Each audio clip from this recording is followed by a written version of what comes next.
Bonnie Blue is the perfect example of fallen masculine energy in a woman. My name is IRAH, I'm a metaphysics researcher and I have a focus in the law of duality, and today we're going to discuss how fallen masculine energy or yang energy shows up inside a woman, aka the Satan archetype. So I made this little graph for a better understanding. We have the divine mother, aka the divine feminine, and the divine father. When these two are aligned, you're able to create heaven on earth according to mysticism, and you reach this higher state of connection to God. But the more in extremes that they go, the more that you separate and you create a fallen state of consciousness. So when somebody begins to disconnect from the divine mother, which is the connection to the heart, right, to the collective, to the flow, the intuition, the internal world, you begin to go into the ego-centeredness or even narcissism, which would be the case with Bonnie Blue.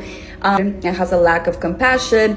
She is greedy. The reason why I say that Bonnie Blue externally shows up as somebody in the extreme of the masculine rather than the feminine is because she's in this constant competition with other women. She constantly wants to, prove to herself that she can have somebody else's man, right? You see her talking down on women all the time, which proves that she's in a fight with her feminine energy. And competition, when it comes from the ego, is always going to be ruled by the planet Mars, which is a very masculine planet ruled by the god of war, Ares. But the reason why you have Bonnie Blue have super hypersexual behaviors where she is lacking boundaries, where she is lacking structure, it's this state of chaos with no real oh, this is good or this is bad, is because although somebody could be resenting or repressing their feminine energy, that doesn't mean that they don't have any. Because women are already born with the sacral energy center already active, which is the center of emotion, pleasure, sexual energy, creative flow. They are prone to looking for emotional connections even when they are in the extreme of the masculine energy. So it could show up in two extremes, either hypersexual behaviors or very prude behaviors as a way to prove themselves innocent. Another great example is the Queen from Snow White competing with her stepdaughter and even going to the great lengths of killing her in order to stay on top. Or Helena Egan from Severance, who is super greedy,